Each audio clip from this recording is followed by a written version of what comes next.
자, 다시 읽겠습니다. 내가 다시 눈을 들어본즉 날아가는 두루마리가 있더라. 그가 내게 묻되 내가 무엇을 보느냐 하기로 내가 대답하되 날아가는 두루마리를 보나이다. 그 길이가 20규빗이요 너비가 10규빗이니이다. 그가 내게 이르되 이는 온 땅 위에 내리는 저주라.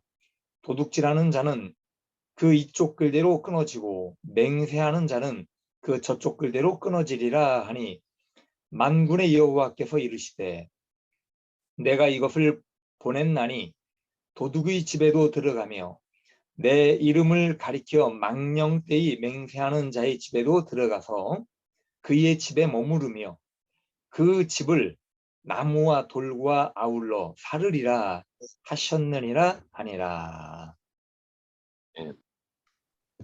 자,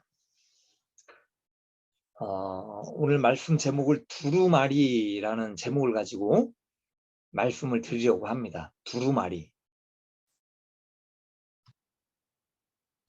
여러분들이 이 스가랴서를 보시게 되면 환상에 관한 말씀들이 많이 나오는 것을 여러분이 볼 수가 있어요. 자, 그래서 오늘 이 5장에서도 보면 두루마리가 날아가는 그 환상에 대해서 이야기를 하고 있습니다. 자, 두루마리라고 하는 것은 무엇이냐 하면 지금으로 말하자면 성경이에요. 성경, 하나님의 말씀. 그래서 하나님의 말씀을 기록해 놓은 책을 이야기합니다. 그러니까 지금은 지류가 발달이 돼 있죠. 그래, 지류가 발달이 되고 인쇄술이 발달이 돼서 여러분들 좋은 성경을 많이 접하고 있어요. 자, 그렇지만 그 당시 하나님의 말씀은 어디에다 기록을 했느냐 하면 이제 양의 어떤 가죽이라든지 파피루스라든지 그런 것들을 이용해서 그러니까 이제 가죽이죠. 짐승의 가죽을 이용해서 이 하나님의 말씀을 기록을 한 겁니다. 성경의 원본이죠. 원본이라고 하는 것은 지금 하나도 남아있지 않아요. 그러면 지금 남아있는 것들은 뭐냐면 사본이에요. 사본. 이미 오랜 시간이 지났기 때문에 그 원본에 기록된 내용을 읽다 보면 전부 헤어지게 됩니다. 그래서 그걸 베껴 쓴 거예요. 베껴 쓴 거를 가지고 그것을 그 사본을 보고 지금의 성경을 또 이제 기록을 한 겁니다. 다시 정리를 하게 된 거죠. 자, 그래서 오늘 이 두루마리라고 하는 내용을 통해서 여러분들에게 말씀을 좀 드리려고 합니다. 자, 첫 번째는 뭐냐면 날아가는 두루마리와 두루마리의 사이즈예요. 사이즈, 크기. 자, 2절 말씀에 보면 날아가는 두루마리를 보고 있는데 그 사이즈를 이야기하고 있다는 거예요. 자, 여기 뭐라고 나오느냐? 길이가 20규빗이래. 너비가 10규빗이라고 이야기를 합니다. 자, 여기서 그렇다면 이 규빗, 1규빗이라고 하는 거는 45cm를 말합니다. 45cm. 그래서 9m에 4.5m를 이야기하는 거예요. 그죠? 20규빗이면 9m죠. 9m. 그리고 10규빗이면 4.5m예요. 엄청 큰, 엄청 큰 두루마리가 지금 날아가고 있는 겁니다. 그걸 보고 있는 거예요.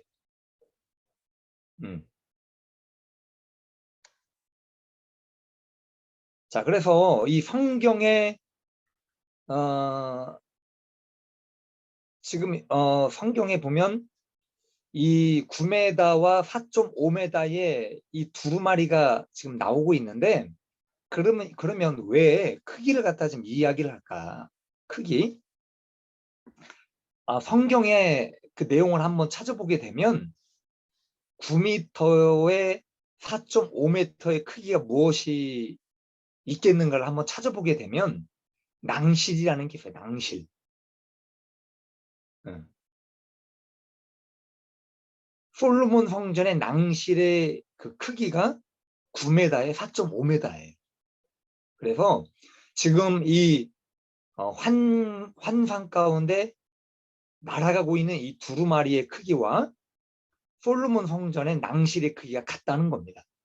그럼 낭실이 뭐냐? 지금으로 말하면 현관 입구예요. 우리 나나가 가나에 가서 집을 처음 봤을 겁니다.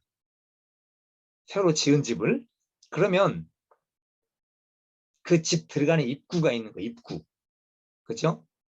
모든 주택에 보면 현관에 어떤 포치가 있죠. 현관 포치. 그래서 그 현관에 어떤 들어가는 입구가 다 있는 거예요. 그래서 솔로몬 성전에 들어가는 그 입구, 현관의 어떤 입구의 크기가 지금 이 두루마리의 크기와 같다는 겁니다. 자, 그런데 이 환상이라고 하는 건요, 하나님께서 어떤 메시지를 주시는 거예요. 그 속에서. 우리가 이해하지 못하는 어떤 형태로 환상을 보여주시게 되면 그 속에는 하나님께서 우리에게 주시고자 하는 메시지가 있다는 겁니다. 자, 여기에서 주시는 메시지라고 하는 것이 무엇이냐면 성전하고 하나님의 이 말씀, 이 두루마리가 성전과 연관이 되어 있다는 겁니다. 그래서 이 낭실이라고 하는 것은 그 하나님의 말씀이 주로 어디에서 선포가 됐느냐? 성전 앞에서 선포가 된 거예요. 하나님의 성전 안에는 들어가는 사람들이 제한이 되어 있습니다. 그죠? 제사장들 외에는 들어갈 수가 없는 거예요. 그러면 그 수많은 하나님의 백성들이 하나님의 말씀을 어디에서 듣겠느냐? 그 성전 주변에 모이게 됩니다. 그죠? 그러면 제사장이라든지 하나님의 말씀을 받은 분이 그 낭실 앞에서 하나님의 말씀 선포하는 거예요.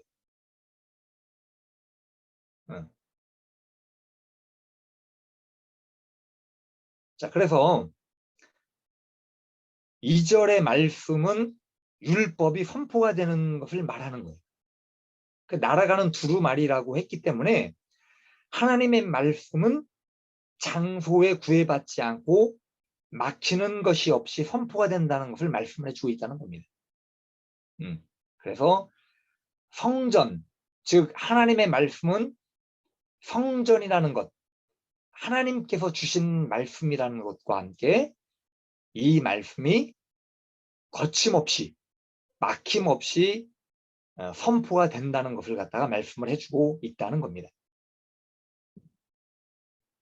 자, 그리고 또 다른 의미가 있습니다. 여기서 날아가는 두루마리라고 하는 것은 지금 이 내용에 보면 축복에 대한 말씀보다는 저주에 관한 말씀이 지금 들어있는 거예요. 그래서 날아간다. 날아가는 두루마리라고 하는 것은 하나님의 저주는 피할 수 없다는 것을 갖다 이 말씀을 해주고 있는 거예요.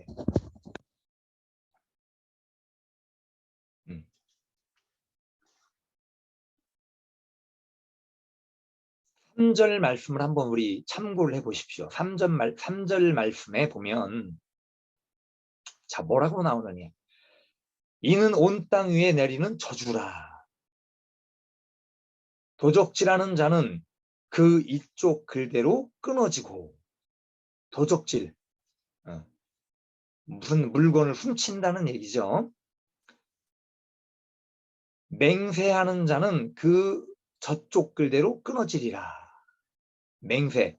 여기서 맹세라고 하는 것은요, 하나님의 이름을 가지고 맹세한다는 걸 갖다가 이야기합니다. 하나님의 이름을 걸고 사람들이 이야기를 많이 하잖아요. 그것을 갖다 이야기하는 거예요. 그래서 하나님의 이름을 걸고 함부로 이야기하지 말라는 겁니다. 자, 그러면 이 3절의 말씀을 보면 십계명이 생각이 나는 거예요. 십계명. 그죠? 도둑질하지 말라는 거는 사람들에 향해서 주는 하나님의 메시지잖아요. 그리고 하나님의 이름을 가지고 하나님의 이런 망령되이 일컬지 않는 것은 하나님과의 어떤 그 관계 가운데서의 계명이에요. 그래서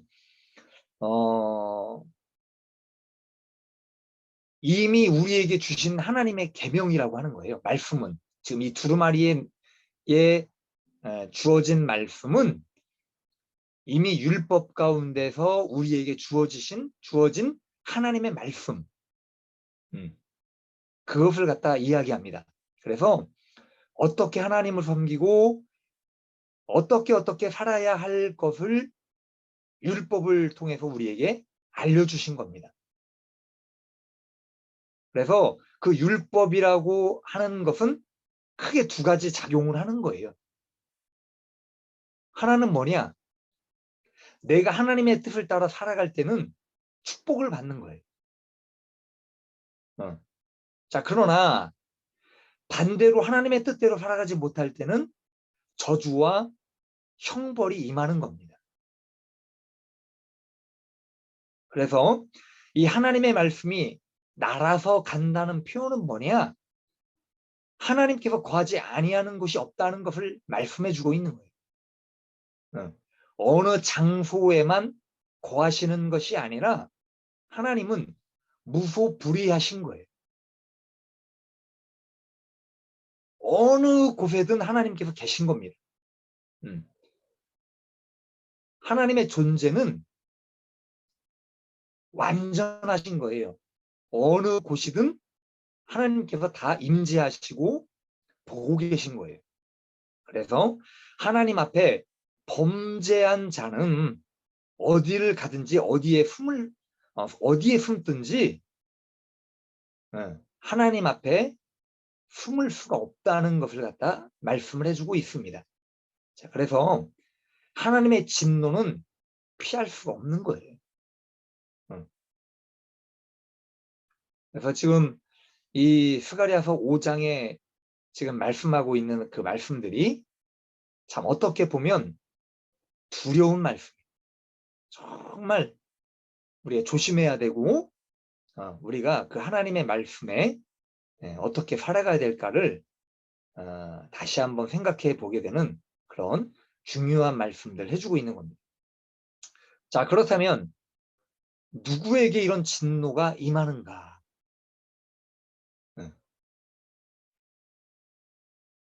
4절에 한번 봅시다. 4절에 뭐라고 말씀을 하고 있는가?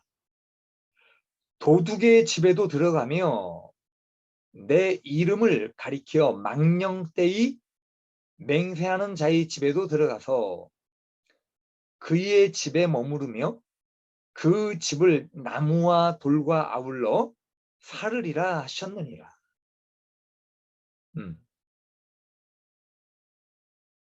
여기 보면 나무와 돌과 아울러 살은데요. 이게 뭐냐? 나무 들보와 돌로 쌓은 벽까지 다 허물어뜨린다는 거예요. 하나님께서 어떤 자들에게 도적질하고 하나님의 이름을 망령되이 맹세하는 자들에게 그렇게 하신다는 겁니다. 그래서 좀 전에도 말씀드렸듯이 십계명에 해당되는 말씀들을 지금 하고 있다는 겁니다. 도둑이라는 표현을 썼는데 여러분 도둑 그 당시에 어떤 시대적인 상황들을 한번 봅시다. 어떤 죄를 많이 지었겠는가? 하나님 앞에. 그리고 사람들 앞에 어떤 죄를 많이 지었겠는가? 아마 지금하고도 별반 다를 것이 없을 것이라 저는 생각을 합니다. 거짓말을 하고, 그죠? 사람들 앞에, 하나님 앞에 거짓말을 하고, 남의 것을 훔치는 일들을 많이 했을 것 같아요. 배가 고프고 또는 어떤 집안의 형편이 어렵다 보면 알게 모르게 그 도둑질을 하게 됩니다. 그래서 인간이 가장 흔하게 범죄할 수 있는 것들, 그런 것들을 갖다가 지금 말씀을 해주고 있죠. 사람을 상해하거나 살인하는 것보다 더 쉽게 일어나는 어떤 범죄죠. 이런 것들이. 그래서 하나님께서 가장 근본적인 것들 갖다 지금 말씀을 해주고 있습니다. 자, 그리고 하나님의 이름을 걸고 이야기하는 사람들이 있다는 거예요. 있지도 않은 일들에 대해 하나님의 이름을 사용을 하는 겁니다. 맹세를 해요. 하나님의 이름을 가지고 하나님께서 어떻게 하실 거야 라든지 하나님께서 이렇게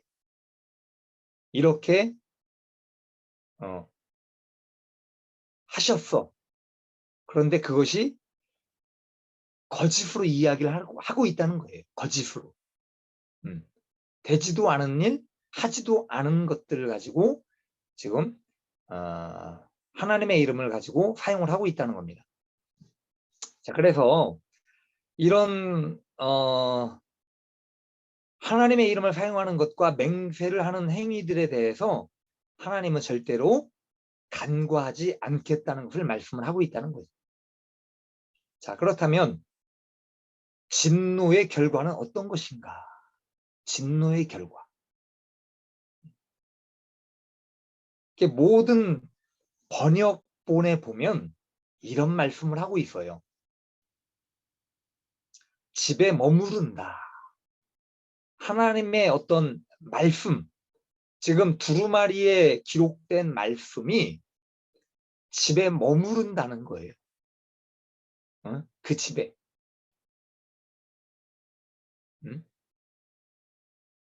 머무른다는 표현을 쓰고 있는데 저는 이 말씀, 이 단어를 볼 때 참으로 야, 두렵다. 두렵다라고 하는 생각이 들었습니다.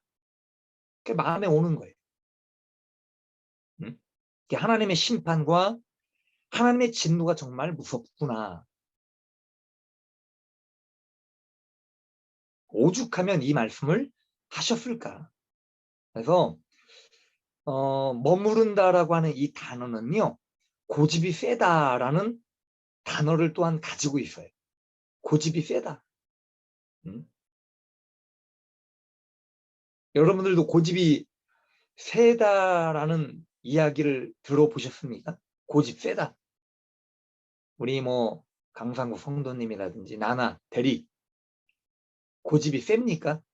저도 고집이 세다는 이야기를 들어봤는데 아무리 인간이 고집이 세다라고 할지라도 하나님의 고집은 이길 수가 없는 거예요, 사실은.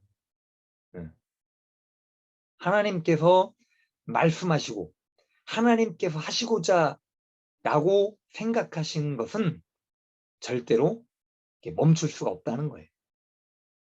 그걸 갖다가 말씀을 해주고 있죠. 자, 그래서 하나님께서 이 범죄한 자들에 대해 잠깐의 어떤 벌을 주시고 마는 것이 아니라 완전히 제거하신다는 거예요. 완전하게 황폐하게 만드신다는 겁니다.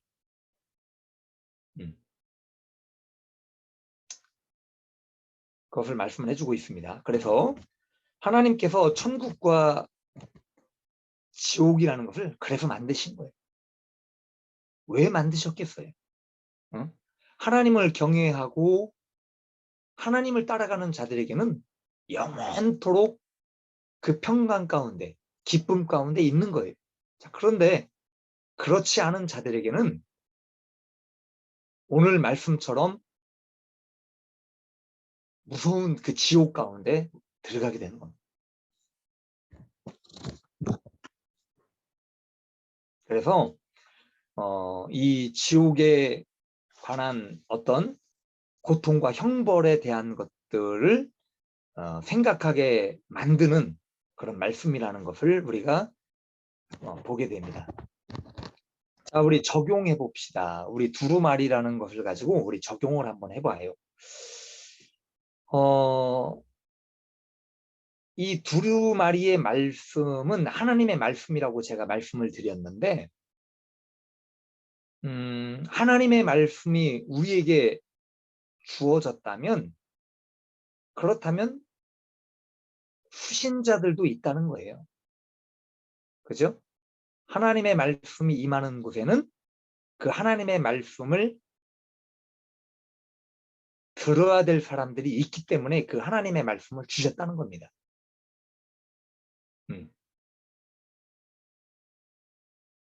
그렇다면 그 당시에도 하나님의 말씀을 들어야 될 사람들이 있었다는 거예요.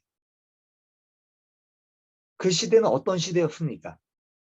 스가랴가 살아가던 그 시대는 돌아온 시대. 포로로 잡혀갔다가 다시 돌아온 거예요. 그죠? 예루살렘으로 돌아온 겁니다. 그래서 그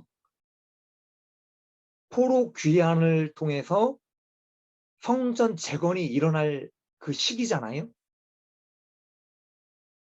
근데 그 성전 재건이 일어날 당시에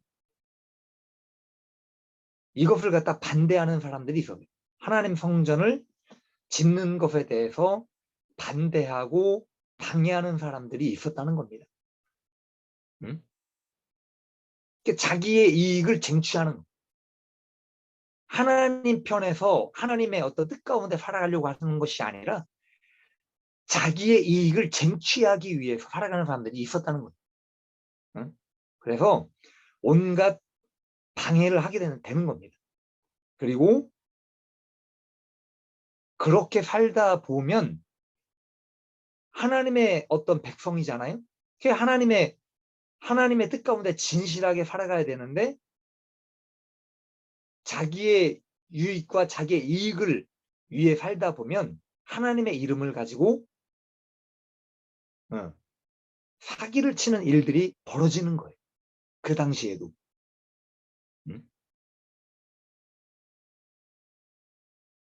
하나님의 이름을 앞세우게 되고 하나님의 이름을 걸고 맹세를 하게 되는 일들이 만발한 거예요. 너무.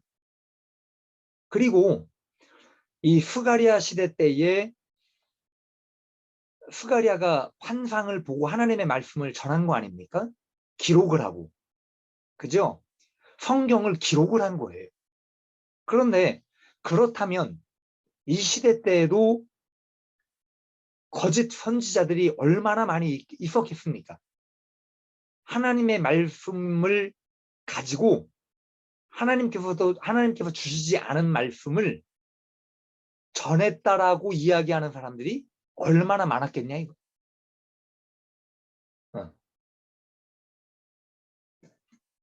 그런 시대에 살고 있었다는 거예요. 그래서 하나님께서 그런 사람들에게 이 강력한 메시지로 경고를 하신 거예요.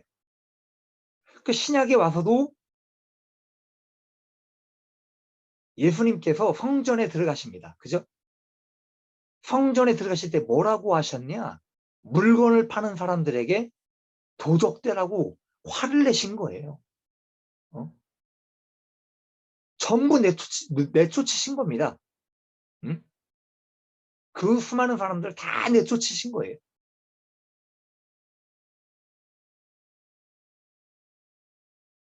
강도의 어떤 도굴로 만들었다고 말씀하신 거 아니에요. 자, 그래서 하나님께서 그 부패한 사람들을 보시면서 이 말씀, 하나님의 말씀이 임한 거예요. 스가랴에게 임해서 그 말씀을 해 주신 겁니다.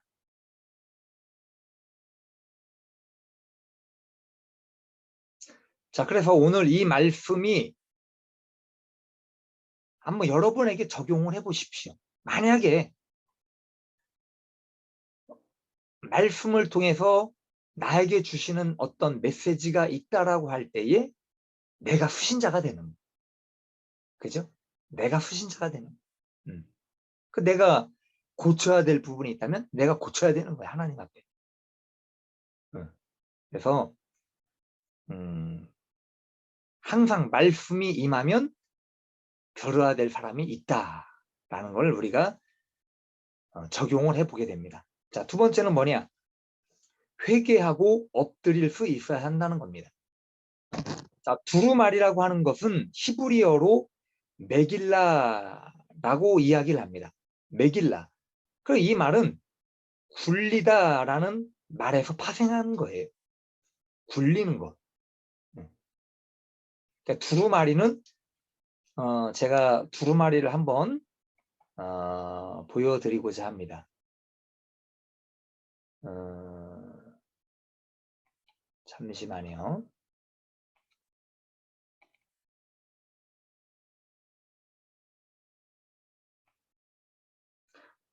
두루마리가 어떻게 생겼냐 하면 자, 이렇게 생겼습니다. 그러니까 두루마리는 그 당시 이렇게 똘똘똘똘 마른 거죠. 그러니까 요거와 비슷한 이제 나무로 만들어서 이렇게 폈다 접었다 할 수 있게끔 한 것도 있는데 이게 대부분 이렇게 생겼습니다. 두루마리라는 것이. 자, 그래서 이 굴리다라는 그 이제 단어가 있는 거예요. 그러면 구르는 행위를 하라는 겁니다. 이 두루마리 하나님의 말씀을 보면서 굴러요. 내가 굴러야 된다는 거예요. 굴른다는 표현은 뭡니까? 회개하라는 거예요. 그래서 그 당시 사람들이 회개할 때 어떻게 회개를 했습니까? 굵은 베옷을 입은 거예요. 제 가운데 엎드리고 떼굴떼굴 굴른 거예요. 그래서 이 저주의 말씀, 심판의 말씀이 나에게 올 때에 내가 하나님 앞에 엎드리고 회개하라는 거예요. 가슴을 치고 통곡을 하고 떼굴떼굴 굴르듯이 내가 하나님 앞에 엎드릴 수 있는 거예요. 그것을 갖다가 말씀을 해주고 있다는 겁니다.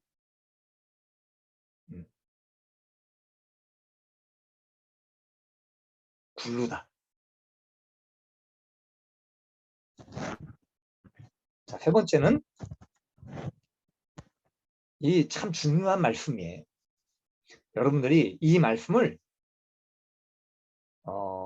몇 번이고 좀 생각하시고 간직하시고 항상 적용할 수 있기를 바랍니다. 세 번째는 뭐냐면 여러분도 두루마리를 간직할 수 있기를 바란다는 거예요.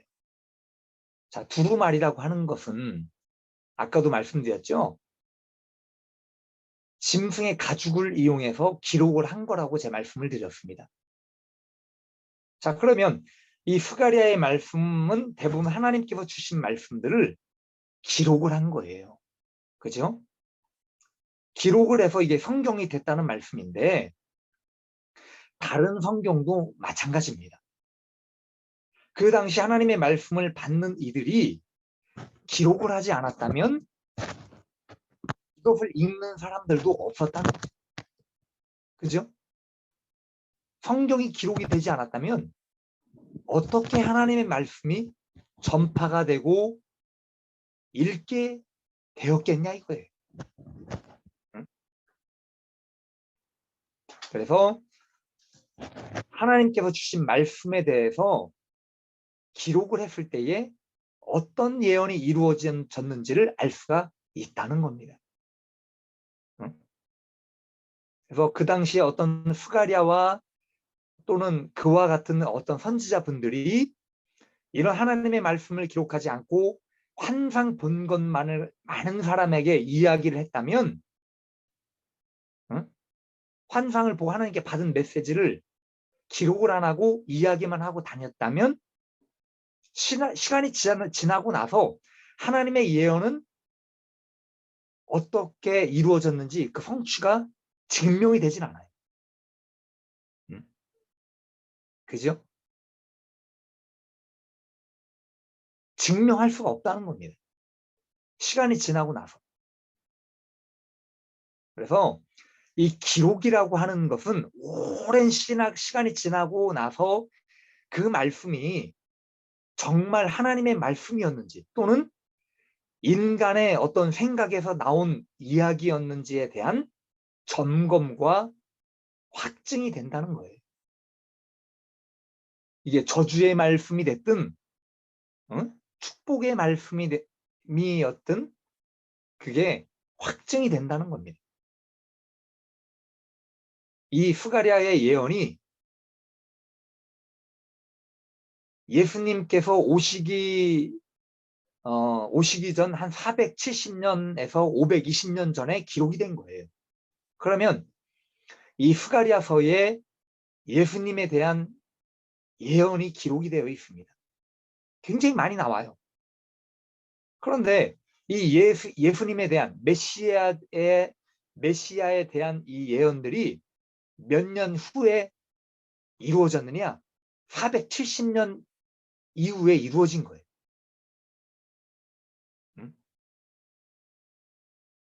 그래서 그 당시에 사람들이 이 스가랴 선지서의 선지자의 어떤 그 예언의 말씀을 들을 때는 이것이 정말 하나님의 말씀인지,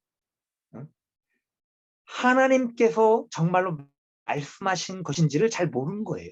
그런데 시간이 지나고 나서 예언이 성취가 되고 나서 정말로 하나님의 말씀이었다라는 것이 확증이 된 겁니다. 그래서 성경이 된 거예요.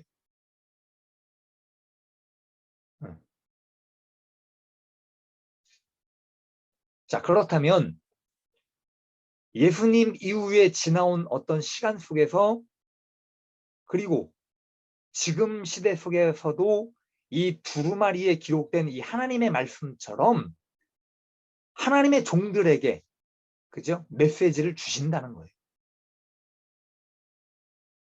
그런데 하나님께서 주시는 이 예언의 말씀들이 얼마나 기록이 되고 있는가요? 누가 기록을 하고 어떻게 기록이 되고 있는가? 아무도 모른다는 거예요.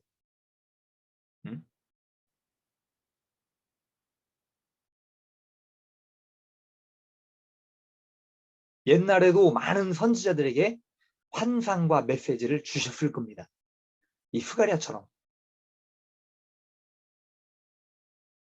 지금 시대도 마찬가지예요. 저는 지금 시대에도 성령께서 많은 사람들에게 눈을 열어 환상을 보여주시는 일들이 있을 거라고 저는 알고 있습니다.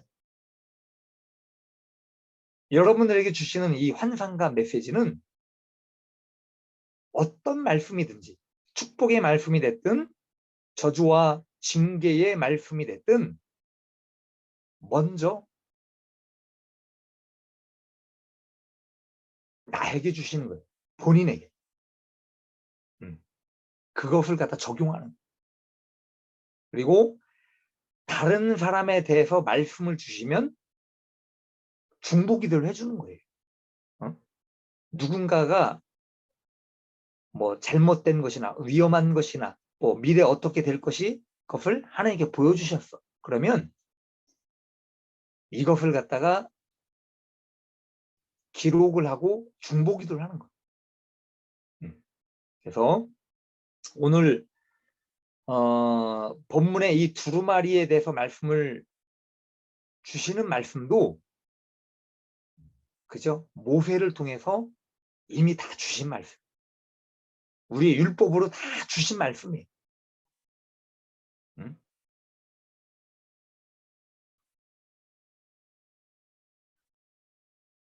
자, 그리고 오늘 가장 중요한 말씀이 뭐냐? 가장 중요한 것. 오늘 하나님의 이름을 함부로 사용하지 말라고 경고의 메시지를 주신 거예요. 응? 만약에 여러분들에게 환상과 계시를 주신다면 그것을 사람들에게 하나님께서 이렇게 말씀하셨습니다 라고 말하는 것보다는 차라리 두루마리의 말씀을 기록을 한 것처럼 기록할 수 있기를 권면합니다. 모든 시시콜콜하게 모든 걸 다 기록을 하라는 것이 아니라 하나님께서 주신 중요한 메시지, 어떤 계시에 관련된 이런 메시지들을 적어보시라는 거예요.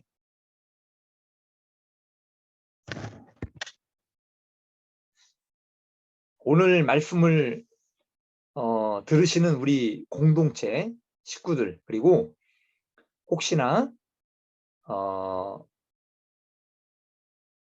이 영상을 통해서 말씀을 듣는 분들이 계시다면 꼭 기억해 둘 수 있기를 바랍니다.